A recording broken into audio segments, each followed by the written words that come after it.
کہ اس کی سیرت اور کردار کے متعلق آپ کو کوئی شبہ نہ ہو، یعنی اس کو چھوڑ دیجیے، منافق کے متعلق تو اپنی بات ہے نا کہ اس کا ایمان کیسا ہے۔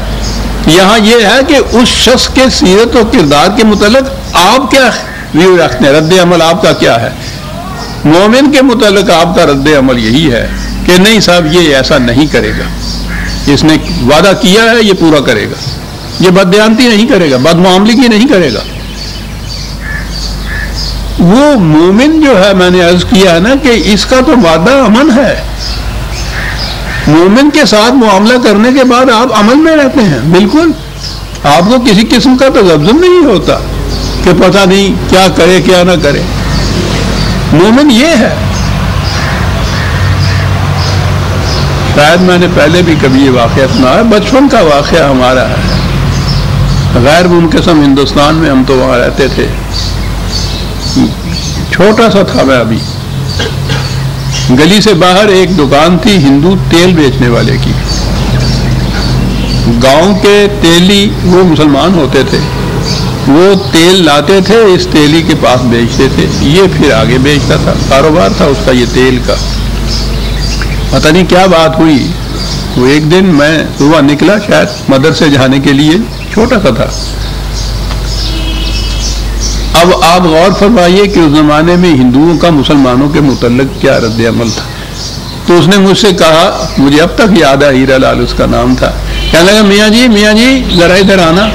ہندو مسلمانوں کو کوئی بھی وہ ہو میاں جی کہتے تھے، ذرا ادھر آئیے۔ میں وہاں گیا، کہنے لگا اس کو دیکھیے، اس چراغ دین کو، وہ تیلی جو تھا، کہنے لگا یہ مسلمان ہو کے جھوٹ بولتا ہے۔ ہندو لالا ایک گاؤں کے تیلی کے متعلق یہ کہہ رہا ہے، اس کے لیے یہ چیز ناقابل قبول تھی، ناقابل تسلیم تھی، یعنی یہ وہ حیرت میں تھا اس بات کے اوپر۔ وہ ایک چھوٹے سے بچے سے یہ کہہ رہا ہے کہ دیکھنا میاں جی، اب تک مجھے یہ مسلمان ہو کر جھوٹ بولتا ہے۔ پتہ کیا تو بات کوئی روپے 8 آنے کا معاملہ تھا، اس زمانے میں کوئی 8 آنے روپے بڑی بات ہوتی تھی۔ اور پھر اس قسم کا مزدور جو ہے کہ جس نے کہیں سے وہ سرسوں یا تل لیے اور پھر اس کو پیلا اور اس میں سے تیل نکالا، اٹھا کے لایا، یہاں آ کے بیچا، بیچنے کے بعد جو اسے بچا، تو پتہ نہیں کتنے دنوں کی محنت تھی، جو 1 روپیہ جس کا معاملہ تھا۔ اس نے یہ سنا تو میں نے دیکھا کہ اس کا چہرہ سرخ ہو گیا اور اس نے اپنے گدھے کو ہانکا اور چل پڑا۔ اس نے آواز دی کہ چراغ دین جانے دو، معاملہ بات صاف ہو گئی ہے، وہ اپنا روپیہ لیتے جاؤ۔ اس نے وہیں سے کہا کہ لالا اب تو اگر 1 روپیہ چھوڑ 100 روپیہ بھی ہوگا تو میں نہیں لوں گا، تم نے مجھے نہیں میرے اسلام کو ذلیل کیا ہے۔ گاؤں کا ان پڑھ تیلی، یہ ہے ایمان۔ وہ کہتا ہے کہ مسلمان ہو کر جھوٹ بولتا ہے، تعجب ہے اس کو، حیرت ہے اس کو کہ یہ کیا انہونی بات ہے۔ اس کی کیفیت یہ ہے کہ یہ سننے کے بعد پتہ نہیں وہ 1 روپیہ بیچارے کے کتنے دنوں کی وہ مزدوری بنتی ہوگی۔ اس نے یہ کہا کہ یہ تو 100 روپیہ بھی اگر ہوتا تو میں واپس اب نہیں آتا، تم نے مجھے نہیں، تم نے اسلام کو گالی دی ہے۔ چھوٹے سے پیمانے پہ میں کرتا ہوں، مومن کی پہچان یہ ہے کہ جب وہ آپ سے کوئی بات کرے، امن کرے، تو کوئی وعدہ کرے تو آپ پھر امن میں آ جائیں اس کی طرف سے، پھر آپ کو تذبذب نہ ہو۔ اب میں نے یہ لفظ تذبذب جو ہے یہ بولا ہے منافق کے لیے۔ منافق کے متعلق قرآن کہتا ہے کہ ہاؤلائے ولا ہاؤلائے مذبذبین بین ذالک، اس کے متعلق یقینی طور پہ کوئی پریڈکٹ ہی نہ کر سکے، کہہ ہی نہ سکے کہ کل کو یہ کیا کرے گا۔ وہ بھی وعدہ کرتا ہے، خدا کی قسم بھی اٹھاتا ہے، اپنے ایمان کا اظہار بھی کرتا ہے، یہ سب کچھ ہے۔ کون سی بات ہے کہ دونوں میں جو فرق وہ یہ ہے کہ وہ پابند رہے گا اپنی اس بات کا جو اس نے کہا ہے کہ میں خدا کی ان اعمال پہ ایمان رکھتا ہوں، اس کے متعلق آپ کو یقین ہی نہیں ہوگا کہ یہ کیا کرے. مذبذبین بنا، کیا بات ہے ان عربوں کی، کیا زبان تھی ان کی. یہ مذبذبین، یہ زبن زبابن مکھی کو کہتے ہیں. غور کیجئے کہ وہ 1400 سال پہلا نہیں، 1400 سال تو اسلام آئے ہوئے، اس سے پہلے کا، ہزاروں سال پہلے کا وہ عرب جاہلیت کا زمانہ، علم و فضل کی وہاں روشنی تک نہیں ہے. وہ الفاظ کیسے بناتے تھے منافقت کے لیے. یہ تذبذب کا لفظ جو ہے مذبذبین بین ذالک، یہ قرآن نے لیا نا پھر 4/143. تصدیق کہاں ہوتی ہے؟ سلیون نے بڑی عمدہ ایک کتاب لکھی ہے لیمیٹیشنز آف سائنس. وہ بات یہ کہنا چاہتا ہے کہ جو صاحب اختیار ہے اس کے متعلق آپ سائنٹیفک میتھڈ سے نہیں کہہ سکتے کہ وہ یہ کیا کرے گا.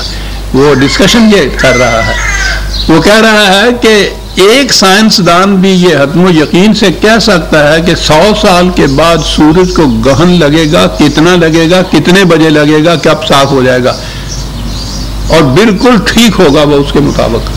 ایک سائنسدان بھی 100 سال کے بعد بھی. کہنے لگے کہ 10 سائنسدان بھی ایک میز کے گرد بیٹھے ہوں اور اوپر ایک مکھی آ کے جھلملا رہی ہو تو 10 کے 10 مل کے بھی یہ نہیں بتا سکیں گے کہ یہ کہاں بیٹھے گی، اور بیٹھ گئی ہے تو اس کے بعد نہیں بتا سکیں گے کہ یہ اڑ کے دوبارہ کہاں بیٹھے گی.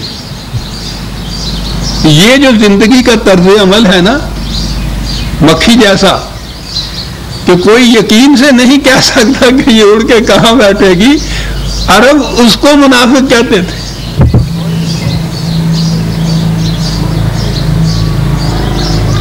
نہ سنیے عزیزان من، ہم میں سے ہر ایک کے اوپر یہ وارد آ جائے گی.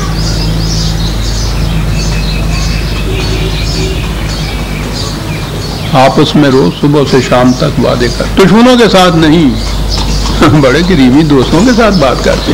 کیا اس کے بعد واقعی آپ کو امن آ جاتا ہے کہ ہاں صاحب جو بات ہو گئی ہے وہ واقعی ایسے ہوگی، اور پھر وہ ہے ایسی بات کہ وہ سورج گہن کی طرح اسی طرح سے 100 سال کے بعد بھی ویسے لگے، یا کیفیت وہی ہے مذبذبین بین ذالک. مکھی کی سی کیفیت یہ ہے کہ کوئی بتا ہی نہ سکے کہ کہاں بیٹھے گی، کہاں اٹھ کے جائے گی. یہ جو کردار ہے، یہ کیریکٹر جو ہے، اس کا نام ہے منافقت.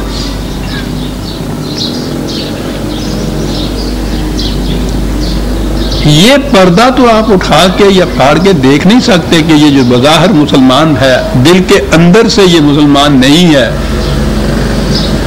اس کا کیریکٹر بتائے گا کہ وہ مومن ہے یا وہ منافق ہے. کافر تو وہ ہے جو اسی وقت کہہ دے آپ سے کہ نہیں بابا مجھے یہ منظور نہیں ہے، میں نہیں مانتا اس کو. ٹھیک ہے. منافق وہ ہے جو قسمیں کھا کھا کے آپ سے کہے کہ نہیں صاحب بالکل نہیں، آپ غلط فہمی میں مبتلا ہے، ایسا نہیں ہوگا، میں بالکل پکا رہوں گا اپنے معاملے کی. لیکن آپ کہہ نہ سکیں کہ یہ کیا کرے گا، اور پھر اس کا کردار جو ہے اس کے بعد وہ یہ خود بتائے کہ اس نے کہا کیا تھا، یہ کرتا کیا ہے. یہ جو کردار ہے، یہ جو سیرت ہے، یہ جو کیریکٹر ہے، یہ جو رد عمل ہے، یہ متعین کرتا ہے کہ یہ منافق ہے یا مومن ہے. وہ تو تم مستقامو ہے، کہہ دیا اور جم کے کھڑے ہو گئے اس بات کے اوپر. تو امن میں تو انہی افراد کے ساتھ معاملہ کرنے میں آپ رہیں گے نا جن کے متعلق آپ کو یقین ہو کہ جو اس نے کہہ دیا ہے یہ اس کے اوپر جم کے کھڑا ہوگا. کچھ بھی ہو جائے یہ ادھر ادھر نہیں ہوگا. کیوں؟ اس لیے کہ اس کا ایمان ہے اس کے اوپر. اور جن کے متعلق آپ یہ کہیں کہ پتہ نہیں، یہ جو آپ کی سیاست میں روز رونا روایا جاتا ہے وہ کیا ہوتا ہے؟ گنتی میں آپ دیکھیے تو ووٹر آپ کے ساتھ 100 میں سے 150 ہوتا ہے. بکس کھولیے تو اس میں سے 50 بھی نہیں نکلتے. میں تو یوں ہی ایک مثال ایسی دے رہا ہوں کہ جس پہ دعائی مچ جاتی ہے بعد میں. زندگی میں قدم قدم پہ ہمارے ساتھ یہی ہوتا ہے. کسی شخص کے ساتھ معاملہ آپ کیجئے، اس کے بعد آپ مطمئن اور امن میں نہیں ہوتے کہ صاحب پتہ نہیں یہ اب اس کے اوپر کرے گا بھی، یہ نہیں کرے گا. یہ ہے منافقت. آئیے جناب، کہا کہ وہ منافق ان مومنین سے کہیں گے کہ ہم نے تمہیں آواز دی تھی اور کہا تھا کہ کچھ تھوڑی سی روشنی ہمیں بھی مانگے سے دے دو. تم نے کہا تھا کہ یہ روشنیاں مانگے سے نہیں ملا کرتی، یہ اپنے خون جگر سے جو چراغ جلایا جاتا ہے یہ اسی کی لو ہوتی ہے جس میں انسان زندگی کا سفر طے کرتا ہے، یہ مستعار نہیں مل سکتی. انہوں نے کہا ینادونہم الم نکن معکم، انہوں نے کہا کہ تم تو ایسی بات کرتے ہو کہ جیسے ہم کہیں کچھ اور تھے، تم کہیں اور تھے، ہم تمہارے ساتھ نہیں تھے. بالکل ساتھ تھے.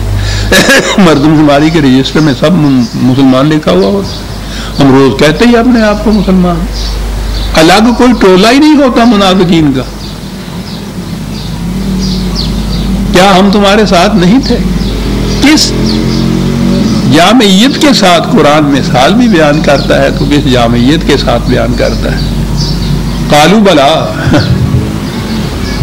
وہ کہیں گے کہ ٹھیک ہے جیسا تم کہتے ہو، ساتھ تو تھے تم ہمارے. اب سنیے عزیزان من وہ بات جو میں نے ابھی کہی ہے کہ ان کا کردار کیا تھا. وَلَٰكِنَّكُمْ فَتَنْتُمْ أَنفُسَكُمْ، پہلی بات یہ کہ تم خود فریبی میں مبتلا تھے، اپنے آپ کو دھوکہ دے رہے تھے. کیا بات ہے قرآن کی. دوسرے کو دھوکہ دینے والا اپنے آپ کو دھوکہ دے رہا ہوتا ہے. ڈوئل پرسنالٹی ہو جاتی ہے نا اس کی. یہ اصطلاح ہے دور حاضر کی نفسیاتی، ڈوئل پرسنالٹی. آپ سے وعدہ کرتا ہے، اسی وقت اندر سے یہ بات ہوتی ہے اس کی اپنی کہ میں نے یہ پورا نہیں کرنا. یہ ڈوئل پرسنالٹی یا قرآن کہتا فی قلوبہم مرض، ان کے دلوں کے اندر ایک روگ ہے. 1400 سال پیشتر قرآن کی اصطلاحیں عزیزان من آج آپ کے ہاں کے یہ محققین اس طرحوں کو اڈاپٹ کر رہے ہیں. باقاعدہ اب تو یہ ایک طب بن گئی ہے. نفسیاتی امراض جو ہے ان کا علاج سائیکالوجی کے ذریعے سے سائیکیاٹرسٹ وغیرہ کرتے ہیں. فی قلوب ڈوئل پرسنالٹی بن جاتی ہے. ٹھیک ہے تم ہمارے ساتھ تو تھے، وَلَٰكِنَّكُمْ فَتَنْتُمْ أَنفُسَكُمْ، تم نے اپنے آپ کو دھوکہ دے رکھا تھا. کیا تھا دھوکہ؟ تربصتم، تم ہر معاملے میں انتظار کرتے رہتے تھے کہ پلڑا کس طرف کا بھاری ہے، کھڑے دیکھتے رہتے تھے. یعنی تمہارا اپنا جو رد عمل تھا، فیصلہ جو تھا وہ اس بات پہ تھا کہ دیکھیں پلڑا کس کا جھکتا ہے، اور اپنی کیفیت ور تب تم ہر وقت شبہ میں ہی رہتے تھے. یہ شک اور ریب دونوں ہی عربی زبان کے لفظ ہے. شک کے معنوں میں آتا ہے، لیکن میں نے عرض کیا ہے نا کہ عربی زبان میں کوئی لفظ بھی مرادف نہیں ہوتے، یعنی ایگزیکٹلی وہی معنی نہیں دو لفظوں کے ہوتے. عربوں کے روح سے تو کیا بات تھی ان لوگوں کی. یہ زبان کا بڑا عیب ہے کہ کسی ایک چیز کے لیے ایک سے زیادہ لفظ ہوں، اور کیفیت ان کی یہ کیفیت یہ تھی کہ ایک اونٹ کے لیے 600 لفظ تھے، تلوار کے لیے 1000 لفظ تھے شاید. لیکن کوئی دو لفظ جو تھے وہ ایک معنی نہیں دیتے تھے، ان میں شیڈز ہوتے تھے، فرق ہوتا تھا. ریب ان کے ہاں شک کے معنوں میں شک کہتے ہیں، لیکن ریب اس شک کو کہتے ہیں کہ جس شک سے آپ کے دل میں اضطراب پیدا ہو جائے. ایک تو باہر کے کسی معاملے میں ایک شک ہے نا کہ یہ بندوق چلی ہے یہاں چلی ہے یا وہاں چلی ہے، آپ ذاتی طور پہ اس سے متعلق نہ ہوں، لیکن اگر یہ بات ہو کہ آپ کا بچہ باہر گیا تھا کہیں، اس کو نہ لگ گئی ہو، اب یہ جو یقینی بات تو ابھی نہیں ہوئی ہے، شک کی بات، اس شک سے آپ کے دل میں ایک اضطراب پیدا ہوا، اس کے لیے وہ ریب کا لفظ استعمال کریں گے، ذالک الکتاب لا ریب فی۔ اس سے اس کتاب کے حوالے سے جو تمہیں یقین پیدا ہوگا، پھر تمہارے دل کو اضطراب نہیں رہے گا۔ ایک لفظ ریب کے اندر یقین اور عدم اضطراب یا سکون کی کیفیتوں کو بیان کر جانا، یہ ہے زبان عربی کی۔ تمہاری کیفیت یہ تھی وَارْتَبْتُمْ، شک تھا تمہیں، اور ایسا شک جو تمہارے دلوں کو اضطراب میں رکھے ہوئے تھا کہ پتہ نہیں یہ ہو کہ پتہ نہیں وہ ہو، کہیں مس نہ کر جائیں چانس کو، بھئی ذرا اور غور سے دیکھو معاملے کو، دیکھو۔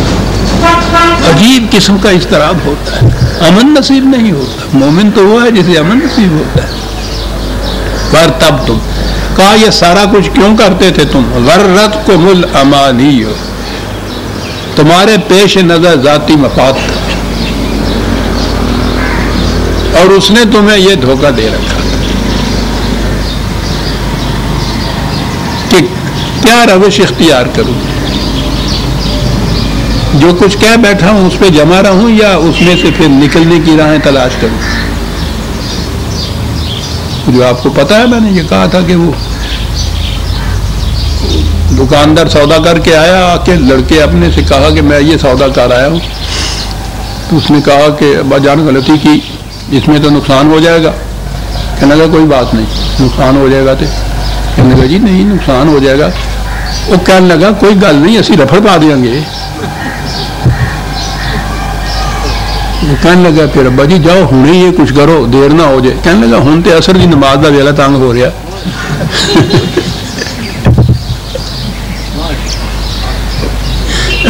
اسی رفڑ پا دیں گے، لیکن اثر کی نماز کا ویلا تنگ ہو گیا، ویلا جاننا بھی آئے گا۔ ابھی قرآن آتا ہے اس نماز کے اوپر بھی کہ پھر ان منافقین کی نماز کو دیکھیے یہ کیا کہتے ہیں۔ وہ بیٹھ یہ بات ہے کہ کوئی گل نہیں، ایسی رفڑ پا دیں گے۔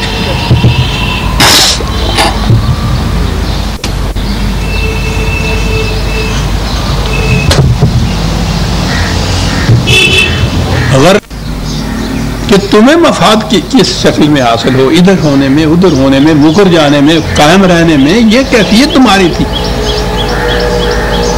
کون سی شکل اختیار کروں؟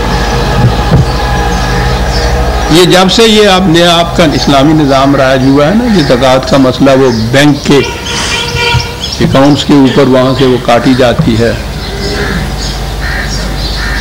تو وہ اس میں ہوتا یہ ہے کہ وہ بینک میں جو جمع کیا جائے اس میں سود ملتا ہے۔ یہ قرآن کی روح سے بغاوت ہے اسلام کے خلاف۔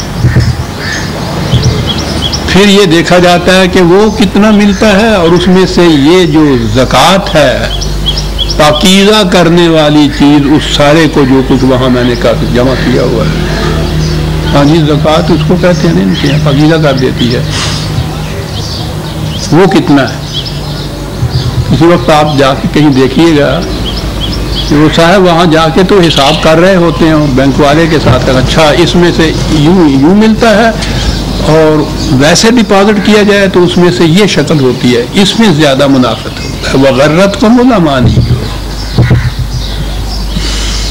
تمہارے پیش نظر اپنا ذاتی مفاد ہوتا ہے، اور اس کے لیے تم پھر گنتے رہتے ہو، جمع مالہ وعددہ، جو کچھ جمع کراتے ہو وہاں، پھر اس کے بعد اس کا وہاں حساب کرتے ہو کہ کس شکل میں زیادہ ملے گا۔ یہ نہیں کہ کون سی شکل رزق حرام کی ہے اور کون سی رزق حلال کی، یہ نہیں ہوتا تمہارے ہاں فیصلہ کرنے کا معیار یہ ہوتا ہے کہ کس طریق سے مجھے زیادہ فائدہ ہوتا ہے۔ یہ ہے منافقت۔ حتی جاء امر اللہ، تم اسی کشمکش کے اندر گرفتار رہے۔ وہ جو دور تھا ہمارا، اس میں تو قدم قدم کے ساتھ یہ جماعت مومنین اور یہ جو مخالفین تھی ان کے ساتھ ٹکراؤ ہوتا تھا، تصادم ہوتا تھا، میدان جنگ تک جانا ہوتا تھا، کہاں کہ آخری فیصلہ خدا کی طرف سے آ جاتا تھا. یہ صورت تھی. اور تم اس باب میں اکیلے نہیں تھے. وَغَرَّكُمْ بِاللَّهِ الْغُرُورُ، بڑے بڑے فریب کار تھے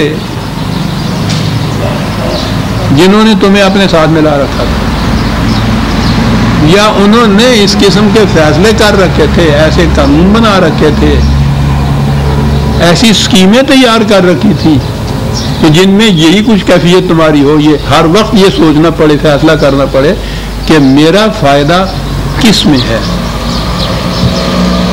مومن یہ ایک دفعہ فیصلہ کر لیتا ہے. ان اللہ اشتری من المؤمنین انفسهم واموالهم بان لهم الجنہ. ایک دفعہ فیصلہ کرتے جان اور مال دونوں خدا کے ہاتھوں بیچ دیتا ہے، پھر وہ کہتا ہے یہ میری رہی نہیں ہے، اس لیے مجھے اس کے متعلق فکر کرنے کی ضرورت کیا ہے. یہ قدم قدم پہ فیصلہ کرتا ہے اس کے متعلق. دکھ دگا لگی رہتی ہے، ریب جسے قرآن نے کہا ہے کیفیت یہ. تو عزیزان ایمان آپ نے دیکھ لیجیے کہ پھر قرآن کی روح سے منافق کسے کہتے ہیں.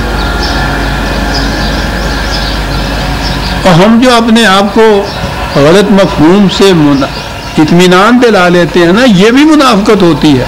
کہ نہیں، منافق وہ ہے کہ دل میں وہ کافر ہو، زبان سے ایمان رکھے، تو میں تو دل میں کافر نہیں ہوں. چل بھائی، یہ نہیں کہ منافق وہ ہے کہ جس کے کسی قول اور فعل اور کسی معاملے کی بات کے اوپر کوئی یقین ہی نہ ہو، اس کو اطمینان ہی نہ ہو.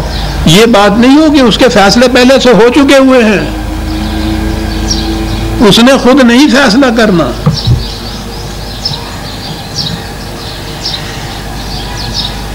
اور پھر پورا معاشرہ جس میں پھر کہا کہ یہ بڑے بڑے جو ہیں غرکم باللہ الغرور، پورا معاشرہ ہی ہو تو پھر اوپر سے بات چلتی ہے، نیچے تک چلتی ہے، پھر وہ تو پھر پورا معاشرہ ہی منافق ہو جاتا ہے. کہا کہ فَالْيَوْمَ لَا يُؤْخَذُ مِنْكُمْ فِدْيَةٌ وَلَا مِنَ الَّذِينَ كَفَرُوا مَأْوَاكُمُ النَّارُ ہِیَ مَوْلَاكُمْ ہِیَ مَوْلَاكُمْ وَبِئْسَ الْمَصِيرُ. کہ آج اگر یہ کہو کہ صاحب کوئی بات نہیں، ہم نے والا سے بددیانتی سے اتنا تھا کما لیا تھا، اتنا زیادہ لے لیا تھا، ٹھیک ہے جی، بددیانتی تھی وہ، اس کے آرام تھا، آج وہ ہم دے دیتے ہیں جی واپس. آج نہیں. زندگی کے معاملات اس زندگی کے ساتھ تھے، سوال تو وہاں کا تھا.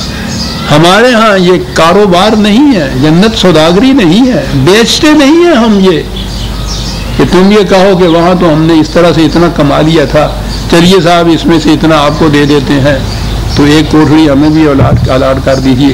کہ یہ یوں بیکا نہیں کرتی، سوداگری نہیں ہوتی ہمارے ہاں. اب تو تمہارا ٹھکانہ جہنم ہے. اور کیا بات ہے، مأواکم نار پہلے کہا ہے، ایسے ذہن میں ہے جیسے وہ کہیں اور ہے وہ آگ جو تمہارا ٹھکانہ ہے. جس کہا ہیا مولاکم، ارے یہ ہے تمہاری پناہ گاہ، ہیا مولاکم، یہی جہنم ہوتی جس کے شعلے قرآن کے الفاظ میں دلوں کو لپیٹ لیتے ہیں. جہنم وہ ہوتی ہے نار اللہ تی موقدۃ اللہ، نار اللہ التی موقدۃ التی موقدۃ التی علی العقدہ، جس کے خدا کی جلائی ہوئی آگ جس کے شعلے دلوں کو لپیٹ لیتے ہیں. ہے مولا کو بئس المصیر. دیکھا کیسی پناہ گاہ ملی ہے تم لوگوں کو. پناہ کی تلاش کی نا جہاں تمہیں پناہ مل جائے. پناہ وہاں ملی ہے جہاں دنیا بھر کا سوز و درد و داغ ہے، جہاں آگ ہی آگ ہے یا کہ شعلے دلوں کو لپیٹنے والے. پناہ گاہ وہ ہے تمہارے ہاتھ کی طرف. قرآن کریم نے وہ جو اولی دور تھا اسلام کا، اس میں ایک کیٹیگری اور بھی گنائی تھی. وہ تھے یہ اعراب، جن کو کہتے تھے بدو، صحرا کی آبادیاں، جن کو وہ جن کہہ کے بھی پکارتا تھا، اعراب کہہ کے بھی پکارتا ہے. اب بھی وہ اعراب ہی کیا بولے جاتے ہیں وہ لوگ جن کو ہم لوگ بدو کہتے ہیں. وہ بھی جب یہ مدینے میں اسلامی سلطنت قائم ہو گئی، مملکت قائم ہو گئی تھی، تو پھر یہ ایسے قبائل تھے کہ جنہوں نے سرنڈر کر دیا تھا اپنے آپ کو اور اس مملکت کے تابع زندگی بسر کرنے کا عہد کر لیا تھا. یہ یعنی وہ انہوں نے دل اور دماغ کی اطمینان کے ساتھ ان صداقتوں کو قبول نہیں کیا تھا، بلکہ اس مملکت کی شان و شوکت، انتنا، قوت، واؤ کو دیکھ کر اپنے آپ کو سرنڈر کر دیا تھا، ان کے سامنے جھک گئے تھے، اور بہرحال اس اعتبار سے وہ اپنے آپ کو مومن کہتے تھے. قرآن نے کہا قالت الاعراب آمنا 49/14 بڑی اہم آیت ہے. یہ بدو آ کر کہتے ہیں آمنا، ہم ایمان لے آئے ہیں. کل لم تؤمنوا، کہا ان سے کہو کہ یہ بات مت کہیں، یہ ایمان نہیں لائے. کیا فرق ہے؟ یہ نہ کہیں وَلَٰكِنْ قُولُوا أَسْلَمْنَا، صرف یہ کہیں کہ ہم نے سرنڈر کیا ہے اپنے آپ کو، ہم اس مملکت کے سامنے جھک گئے ہیں. یہ جو قوانین نافذ ہو رہے ہیں تون اور کرہن ہم ان کو مان رہے ہیں. کیا کرتے؟ کہو ان سے کہ یہ کہیں، یہ نہ کہیں کہ ہم ایمان لے آئے ہیں. کیا باریک فرق ہے قرآن نے جو کیا ہے. اجازت دیں تو میں بڑھوں آگے یہ نہ کہتا ہوا کہ کتنے ہیں ہم میں سے عزیزان من جنہوں نے دل اور دماغ کے پورے اطمینان کے ساتھ قرآن کی عداقت کو تسلیم کیا ہوا ہے، اور ان کا قلب اس پہ مطمئن ہے، اور ان کی زندگی میں استقامت ہے، پھر کبھی شک نہیں پیدا ہوا. کتنے ہیں جو اپنے آپ کو مومن کہہ سکتے ہیں؟ کہا ان سے کہو کہ نہ، یہ نہ کہو لم تؤمنوا ولٰكِنْ قُولُوا أَسْلَمْنَا، کیوں نہ کہیں کہ ہم مومن ہیں؟ کہا اس لیے کہ وَلَمَّا يَدْخُلِ الْإِيمَانُ فِي قُلُوبِكُمْ، ایمان تمہارے دل کی گہرائیوں میں نہیں اترا. ابھی دل کی گہرائیوں میں اتر جائے تو پھر وہ سیرت اور کردار کے اوپر اپنا اثر پیدا کرتا ہے. یہ جسے انسان کے کردار و سیرت کہتے ہیں، اس کی بنیاد تو اس کے فیصلے اور ارادے پہ ہوتی ہے نا. اور اس کے لیے ایک لفظ، یہ قلب کا ہی لفظ استعمال ہوتا ہے، دل جسے عام طور پہ کہتے ہیں. تو کہا کہ وہاں نہیں ابھی یہ گیا ایمان تمہارا کہ اس نے اس قلب کی قلب ماہیت کر دی ہو کہ اس کے ارادے ہی بدل گئے ہوں، اس کے مقاصد بدل گئے ہوں، اس کی خواہشات بدل گئی ہوں. وہ چاہے ہی وہ جو خدا چاہتا ہے. یہ ہے قرآن کے الفاظ.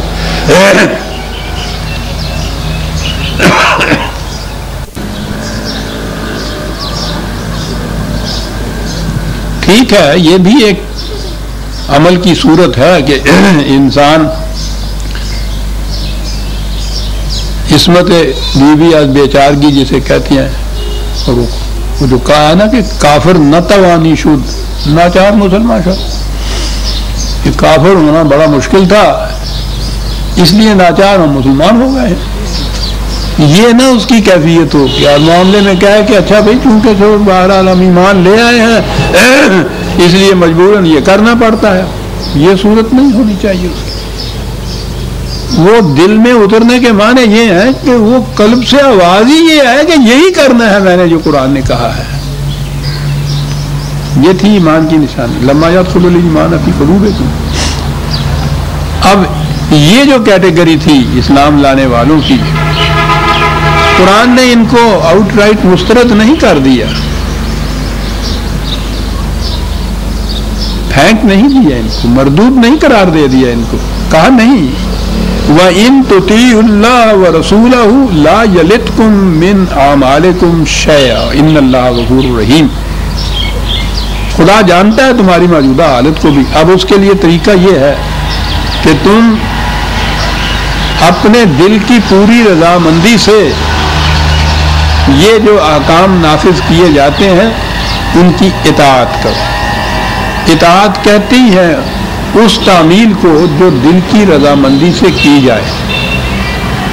یہ لفظ ہی اس کے لیے بولا جاتا ہے. تان نخل وہ کہتے تھے اس کھجور کو جو پک کے خود گر جائے, جھانپڑوں سے مار مار کے اس کو نہ اتارنا پڑے. کیا بات ہے سب. تو کہا کوئی بات نہیں ہے, تمہاری موجودہ یہ حالت جو ہے خدا اس پہ نگاہ رکھتا ہے. اس نظام کے اندر تم آ گئے ہو, ان احکام کو دل کی رضامندی سے مانتے چلے جاؤ گے تو خود بخود تمہاری کیفیت ایک دن ایسی ہو جائے گی جیسی ایمان والوں کی ہوتی ہے. لیکن اس کے لیے یہ پروگرام ہے جس کے اوپر عمل کرنا ہوگا. یہ ایک کیٹیگری تھی. اب ان کے متعلق کسی ایک مقام پہ آ کے یہ کہنا پڑا کہ الم یأن للذین آمنوا ان تخشع قلوبهم لذکر اللہ وما نزل من الحق ولا یکونوا کالذین اوتوا الکتاب من قبل فطال علیہم الامد فقست قلوبهم وکثیر منهم فاسقون. کہا کہ کیا وہ لوگ جن کا میں نے ابھی ذکر کیا ہے, جو قرآن نے ذکر کیا ہے اپنے ہاں, کہ جو اس طرح سے اس ٹرانزیٹری پیریڈ میں تھے, یوں کہیے کہ انہوں نے اس طرح سے اپنی سیرت اور کردار میں ایک تبدیلی پیدا کرنی تھی اور اس کے بعد کہا جانا تھا کہ واقعی یہ ایمان والے ہیں. کہا کہ کیا ان کے دلوں میں یہ جھکاؤ پیدا ہو گیا ہے کہ اس طرح سے وہ ان احکام کی اطاعت اور تابعداری کریں. جو کچھ قرآن نے نازل کیا ہے, یہ قرآن اس پر اس طرح سے عمل پیرا ہوں. وہ نہیں کہ مجبوراً سلطنت کی شوکت اور حشمت کو دیکھ کر جھک گئے اس کے سامنے, بلکہ یہ کہ اب ان کے قلوب اس کے سامنے جھکیں کہ کیا وہ کیفیت پیدا ہو گئی ہے ان کے اندر یا نہیں. اگر نہیں ہوئی تو ان سے کہیے کہ پھر اگر یہ لمبا عرصہ اگر پڑا کرتا ہے تو پہلی امتوں کے ساتھ بھی یہ ہوا تھا کہ انہوں نے اس کے اندر لمبی لمبی وہ ہائی کورٹ سپریم کورٹ کی تاریخیں لینی شروع کر دی تھی. تو کوئی بات نہیں, ابھی جلدی کیا ہے, کر لیا جائے گا, دیکھ لیا جائے گا. کہنے لگے نہیں, اس کو ملتوی نہ کرو اس چیز کو. اس التواس سے پھر بجائے اس کے کہ دلوں کے اندر وہ گداز رہے, وہ سوز رہے, جو اس کو قبول کرے, دل پتھر کے ہو جایا کرتے ہیں. پھر چاہو گے بھی تو وہ قبول نہیں کرے گا. اس میں شبہ نہیں تھا. پہلی دفعہ جب کسی اس قسم کی قرآن کے کسی قدر کی یا حکم کی خلاف ورزی کی جائے تو وہ کچھ تو اندر سے ٹکراؤ ہوتا ہے نا پیدا. اور اگر پھر یہی روش اختیار کی جائے اور اس پہ زمانہ گزرتا چلا جائے تو پھر کسی قسم کی ٹھکری بھی پیدا نہیں ہوتی. وہ جسے ضمیر کی آواز کہا کرتے ہیں عام طور پر, وہ دل پتھر کے ہو جاتے ہیں. جیسے قرآن نے کہا کہ پہلی قوموں کے ساتھ یہ ہوا تھا. تو اس لیے یہ نہ ذہن میں رکھو کہ کوئی بات نہیں ہے, کر لیں گے, جلدی کیا پڑی ہے. اب جلدی کیا پڑی ہے کہ بعد وہ پھر تو وہ شعر یاد آ گیا ہوگا آپ کو جو اکثر پڑھا کرتا ہوں, کیوں مرے جاتے ہو ناطق, ابھی جلدی کیا ہے. تم نے ہونا ہو تو کھا پی کے مسلمان ہونا. جی انتظار کرو, 900 چوہے اکٹھے کرو تو پھر حج کو جاؤ, ملی جاتی ہے. کہا یہ نہ کرو, التوا میں نہ ڈالو اس معاملے میں. بڑی عجیب چیز ہے قرآن نے جو پہلے ہی جب مرض کے سمٹمز معلوم ہوں, تمہیں علامات, پہلی خفیف سی علامت بھی آپ کو نظر ہو, اسی وقت اس کا علاج شروع کر دیا جائے تو بڑی جلدی آرام آ جاتا ہے. اگر اس میں تاخیر کرتے چلے جائیں گے آپ, مرض مہلک ہوتا چلا جائے گا. ہو سکتا ہے کہ ناممکن العلاج بھی ہو جائے اس کے لیے. تو اس لیے یہ روش بھی نہیں ہونی چاہیے کہ کوئی بات نہیں, جلدی کون سی ہے, ابھی کو مر چلے سکتا نہ. پتھر کے دل ہو جاتے ہیں اور اکثریت پھر اس پیٹرن سے ہی نکل جاتی ہے جس کے اندر وہ یوں جھک کے آئے تھے. جناب باقی رہا یہ کہ کیا یہ ممکن بھی ہے, ایسے لوگ جو اس طرح سے آئے تھے کہ وہ اس پروگرام پر عمل پیرا ہونے سے پھر واقعی مومن ہو جائیں, کہ یہ ممکن بھی ہے وہی قرآن کا انداز مثال دینے کا کہنے لگے ممکن کیوں نہیں ہے؟ اعلموا ان اللہ یحیی الارض بعد موتہا، زمین مردہ جو بالکل ویران اور بنجر ہوتی ہے وہ بھی دوبارہ زندہ اگر ہو سکتی ہے، اس میں بھی نمود ہو جاتی ہے اور رویدگی اٹھ سکتی ہے، تو پھر اس قسم کے تمہارے دلوں کے اندر یہ حق کی نمود کیوں نہیں ہو سکتی؟ وہ ایک ذرا سی مثال بتا دی کہ صلاحیت اس کے اندر تھی، اسباب ایسے نہیں تھے کہ جن کی وجہ سے وہ صلاحیت نمود میں آ سکتی تھی۔ وہ اس قسم کے حالات پیدا کرو، انوائرنمنٹ پیدا کرو، اس قسم کے معاشرہ پیدا کرو، ان کے لیے حالات ایسے پیدا کرو تو تم دیکھو زمین مردہ بھی تو ایک دم زندہ دوبارہ ہو سکتی ہے اور ہو جاتی ہے۔ قد بینا لکم الآیات لعلکم تعقلون۔ دیکھو ہم کس طرح سے باتیں واضح طور پر بیان کرتے ہیں۔ یہ واضح طور پر بیان کرنے سے مقصد کیا تھا؟ لعلکم تعقلون، تاکہ تم عقل و فکر سے کام لینا سیکھو۔ قرآن کا مقصد یہ ہے کہ وہ عقل سے کام لینا سکھاتا ہے۔ مذہب میں عقل کے پیچھے لٹ لے کے پھرتے ہیں کہ اسے تو آنکھیں بند کر کے ماننا ہوگا، عقل اور علم اور فکر اور شعور کا اس میں کوئی دخل نہیں۔ وہ کہتا ہے کہ یہ ٹھیک ہے، ہم بہت واضح طور پر یہ باتیں بیان کرتے ہیں، آیات کو کھول کھول کے لیکن یہ دوسری جگہ یہ ہے کہ قرآن ہے ہی ان کے لیے لقوم یعقلون، وہ قوم جو عقل سے کام لے۔ یہ اندھے بہرے گونگے کے لیے تو قرآن ہے ہی نہیں۔ کہا کہ ہم واضح طور پہ بات بیان کرتے ہیں لعلکم تعقلون، تاکہ تم عقل سے کام لو۔ اور اس کے بعد یہ کہا کہ ایمان کا دعویٰ کیا تم نے، یہ محض زبان سے چند الفاظ دہرا لینے کا نام نہیں ہے۔ اس کے بعد ہے ان المصدقین والمصدقات، اس کو اپنے عمل اور کردار سے تم نے سچ کر کے دکھانا ہے جو زبان سے کہتے ہو۔ یہاں آ کے پھر ایماندار ہوتا ہے انسان کہ جس چیز کے متعلق کہتا ہے کہ میں اس پہ ایمان لایا ہوں، وہ پھر اپنی سیرت اعمال سے، کردار سے، معاملات سے اسے سچ کر کے دکھائے۔ تو میری بیٹیوں نے تو دیکھ لیا ہوگا کہ مصدقین ہی صرف نہیں کہا، مصدقات بھی کہا ہے، عورتوں کو الگ نہیں کیا، حالانکہ عربی زبان کا ہی قاعدہ نہیں بلکہ یہ لا کا عام قاعدہ ہے کہ جہاں کہیں مذکر اور مؤنث دونوں مقصود ہوں نا کسی ایک کیٹیگری میں، تو اس کے لیے ورب یا پروناؤن ضمائر وغیرہ جو ہے وہ مذکر کی لاتے ہیں صرف، اور مقصد دونوں کو ہی ہوتا ہے، کور کر دے رہا۔ یہ قاعدہ ہے قانون کا، قانون کی کتابوں میں یہ لکھا ہوتا ہے، اور وہاں جہاں بھی یہ چیزیں آتی ہیں جس کی اپلیکیشن قانون کی تمام پہ ہوتی ہے، وہاں یہ صیغے بھی اور یہ ضمیریں بھی یہ مذکر کی لاتے ہیں، اور اس میں مذکر اور مؤنث دونوں انکلوڈڈ ہوتے ہیں۔ قرآن کا بھی یہ انداز ہے، ورنہ یہ جو دلیل دیتے ہیں آج کل عام طور پہ دیکھو جی قرآن نے جہاں بھی کہا ہے شہادت وغیرہ کے متعلق وہاں صیغے مذکر کے استعمال کیے ہیں، تو عورتیں تو اس میں آتی نہیں۔ ان سے کوئی پوچھے، اب کوئی عقل سے کام لے تو ان سے پوچھے بھی کہ قرآن میں تو جتنے احکام دیے ہیں مومنین کے وہ سارے مذکر کے صیغوں میں ہیں، بجوز ان چند کے جو صرف عورتوں کے لیے ہوتے ہیں۔ کتب علیکم الصیام جو کہا ہے قرآن نے، اور پھر جتنے احکام دیے ہیں قرآن نے وہ تو سارے ہی مذکر کے صیغوں کے اندر ہیں۔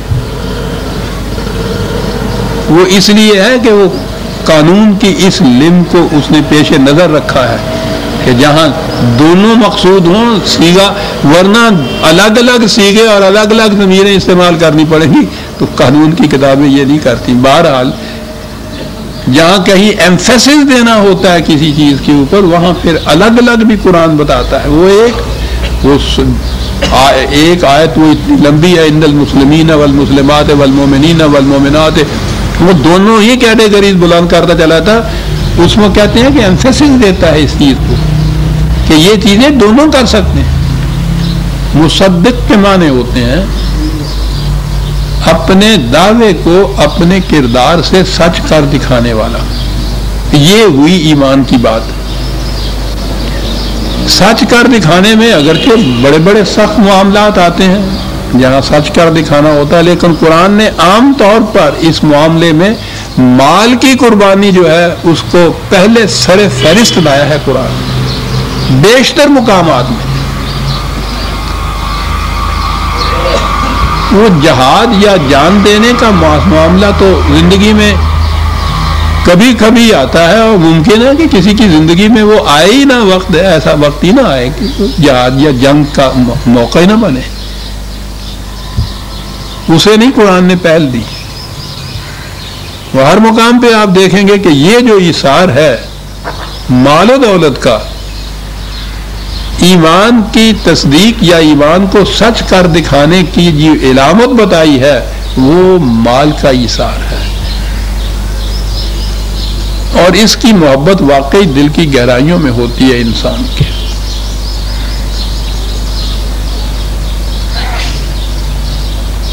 گر جان طلبی سخن ترین است، گر زر طلبی سخن ترین است۔ جان مانگتے ہو کوئی بات ہی نہیں ہے، سب دے دیں گے۔ پیسہ مانگتے ہو تو پھر کچھ سوچنا پڑے گا۔ یہ پیسے والے جو لوگ ہیں، پتہ نہیں کاروباری لوگوں کو، آپ نے جو بڑے پکے نمازی پرہیزگار مسلمان ہوتے ہیں ان کو معلوم ہے، آپ کو جو کچھ سودا کرتے ہیں تو اس میں یہ ہوتا ہے نا کہ اللہ تعالیٰ سے معاملہ کرتے ہیں کہ اگر اس سودے میں مجھے 10,000 نفع ہو گیا نا تو یہ نہیں کہ اس 10,000 میں سے میں 1,000 روپیہ لا کے نام پہ دے دوں گا، نہ، اگر 10,000 نفع ہوا تو میں 100 نفل پڑھوں گا۔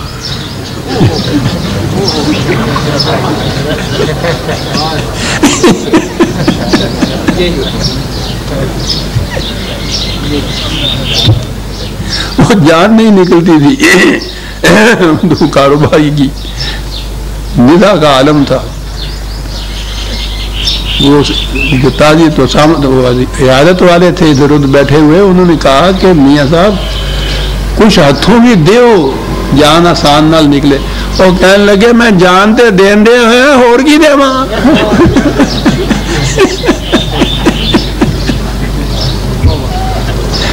ہاتھوں دین والا معاملہ بڑا سخت ہے، اور وہ ہماری دوسری رگ کو جانتا ہے۔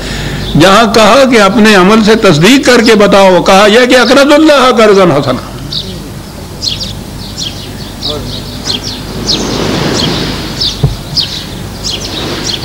نظام اسلامی کے معاملے میں خدا کے دین کو عملاً متشکل کرنے کے لیے، مستحکم کرنے کے لیے یقیناً پیسے کی ضرورت ہوگی، جانوں کی ضرورت تو کبھی کبھی آگے پڑے گی، یہ تو قدم قدم پہ ضرورت، شرط اولی یہ ہوگی۔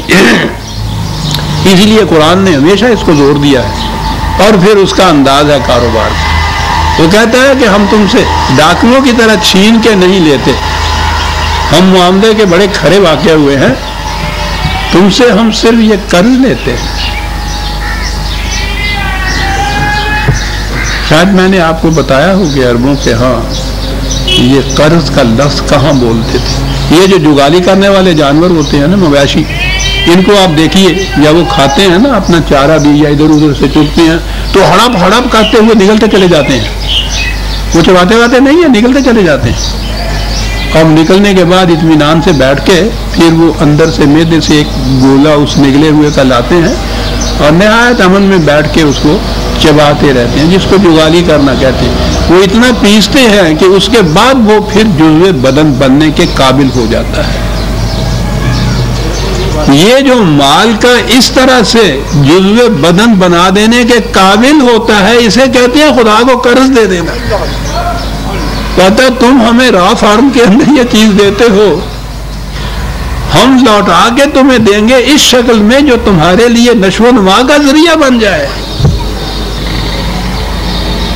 وہ تو لفظ استعمال جو کرتا ہے عزیزان ہمارے، اسی میں ایک انقلاب آفری چیز ہوتی ہے۔ یوں واپس دیتا ہے اسلامی نظام، ڈاکہ نہیں ڈالتا، چھینتا نہیں ہے، جھپڑتا نہیں ہے، واپس دیتا ہے، لیتا ہے تو اس شکل کے اندر جتنا جی چاہے روپیہ تم اپنی تجوری میں رکھ چھوڑو، الماری میں رکھ چھوڑو،